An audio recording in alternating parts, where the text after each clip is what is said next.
Hello दोस्तों, स्वागत है आपका अपने चैनल उत्तराखंड नॉलेज हब में।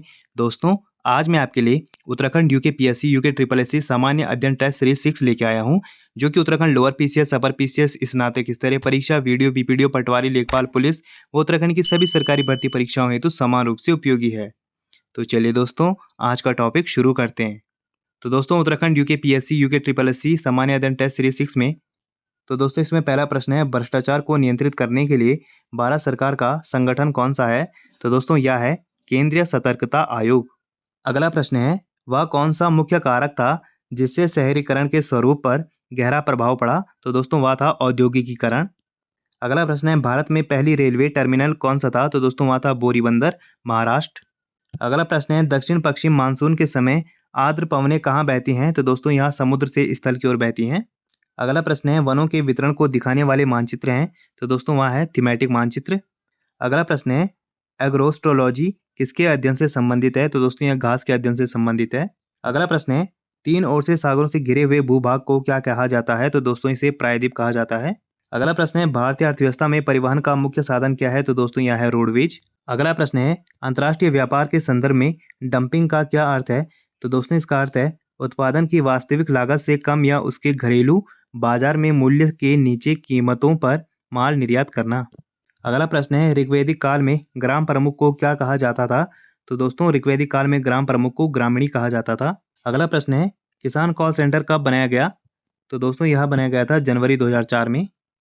अगला प्रश्न है, चंद्रमा की सतह पर एक वस्तु का वजन क्या होता है? तो दोस्तों वह पृथ्वी की सतह पर वजन का 1/6 भाग होता है। अगला प्रश्न है, सतत पोषणीय विकास से क्या अभिप्राय है? तो दोस्तों विकास जिससे पर्यावरण को कोई हानि न पहुंचे उसे सतत पोषणीय विकास कहते हैं। अगला प्रश्न है, ऊतक जो पौधों में जल परिवहन में मदद करता है कौन सा है? तो दोस्तों वह है जाइलम। अगला प्रश्न है, मानव खोपड़ी में कुल कितनी हड्डियां पाई जाती हैं? तो दोस्तों मानव की खोपड़ी में कुल 29 हड्डियां पाई जाती हैं। अगला प्रश्न है, परमाणु ऊर्जा पैदा करने के लिए किस खनिज का प्रयोग किया जाता है? तो दोस्तों यह किया जाता है यूरेनियम का। अगला प्रश्न है, केंचुए में श्वसन अंग का नाम क्या है? तो दोस्तों यह है गीली त्वचा। अगला प्रश्न है, वह गुण जिस कारण कोई पदार्थ वायुमंडल की नमी को सोख लेता है क्या कहलाता है? तो दोस्तों यह प्रस्वेदन कहलाता है। अगला प्रश्न है, चलती हुई कार किस ऊर्जा का उदाहरण है? तो दोस्तों यह गतिज ऊर्जा का उदाहरण है। अगला प्रश्न है, पौधे प्रकाश संश्लेषण में कौन सी गैस छोड़ते हैं? तो दोस्तों यह ऑक्सीजन गैस छोड़ते हैं। अगला प्रश्न है, नीति आयोग के अध्यक्ष कौन होते हैं? तो दोस्तों यह होते हैं प्रधानमंत्री। अगला प्रश्न है, अफ्रीका के पूर्वी तट पर तंजानिया के पास समुद्र में कौन सा द्वीप स्थित है? तो दोस्तों वहाँ है जंजीबार द्वीप। अगला प्रश्न है, ऑस्कर पुरस्कार जीतने वाले प्रथम भारतीय व्यक्ति कौन थे? तो दोस्तों वो थे भानु अथैया। अगला प्रश्न है, श्रम विभाजन की धारणा का समर्थन किसने किया था? तो दोस्तों यह किया था एडम स्मिथ ने। अगला प्रश्न है, लोकतंत्रीय विकेंद्रीकरण का आशय क्या होता है? तो दोस्तों यह होता है स्थानीय सरकार। अगला प्रश्न है, राज्य नीति के निदेशक सिद्धांतों में से कौन सा गांधीवादी दर्शन पर आधारित था? तो दोस्तों वह था ग्राम पंचायतों का आयोजन।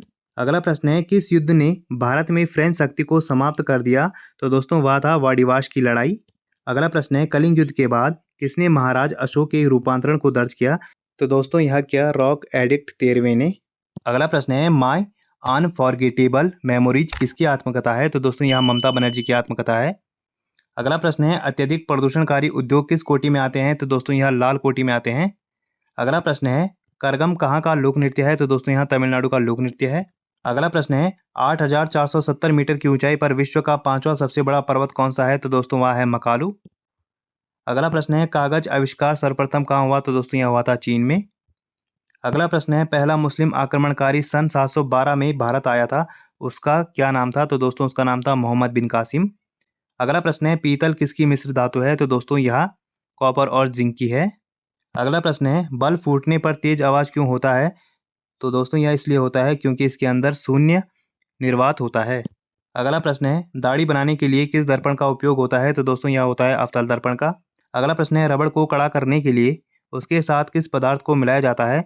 तो दोस्तों उसके साथ सल्फर को मिलाया जाता है। अगला प्रश्न है, गुरुत्वीय त्वरण जी का मान क्या होता है? तो दोस्तों इसका मान होता है 9.8 मीटर प्रति सेकंड। अगला प्रश्न है, हार्मोन इंसुलिन का उत्पादन किस ग्रंथि में होता है? तो दोस्तों यह होता है पैनक्रियाज ग्रंथि की बीटा कोशिकाओं में। अगला प्रश्न है, ब्राउन रिंग परीक्षण का प्रयोग किस लिए होता है? तो दोस्तों यह नाइट्रेटस के विश्लेषण के लिए होता है। अगला प्रश्न है, पाचन के रसों में कौन सा अम्ल पाया जाता है? तो दोस्तों पाचन के रसों में हाइड्रोक्लोरिक अम्ल पाया जाता है। अगला प्रश्न है फेल्सपार अयस्क किस धातु का है? तो दोस्तों यहाँ एल्युमिनियम का है। अगला प्रश्न है ACTH हार्मोन किस ग्रंथि से स्रावित होता है? तो दोस्तों यहाँ पीयूष ग्रंथि से स्रावित होता है। अगला प्रश्न है किसी जीव में हुए आकस्मिक वंशागत परिवर्तन को क्या कहा जाता है? तो दोस्तों इसे उत्परिवर्तन कहा जाता है। अगला प्रश्न है संचरणीय रोग के संचरण के संबंध में विज्ञान की जिस शाखा द्वारा काम किया जाता है उसका क्या नाम है? तो दोस्तों उसका नाम है जानपदिक रोग विज्ञान। अगला प्रश्न है कौन सा वृक्ष पार्किंसन रोग का उपचार करने की औषधि का एक स्रोत है? तो दोस्तों वह है कठलता। अगला प्रश्न है पेयजल में एंटमीबा हिस्टोलिटिका का होना क्या संकेत देता है? तो दोस्तों यह संकेत देता है बैक्टीरियाई प्रादुर्भाव का। अगला प्रश्न है पीड़कनाशी के रूप में DDT के प्रयोग की हानि क्या है? तो दोस्तों इसकी हानि है प्रकृति में सरलता से निम्नीकरण नहीं होता। अगला प्रश्न है जनसांख्यिकीय लाभांश क्या होता है? तो दोस्तों 15 से 59 वर्ष की कार्यशील जनसंख्या लाभांश होता है।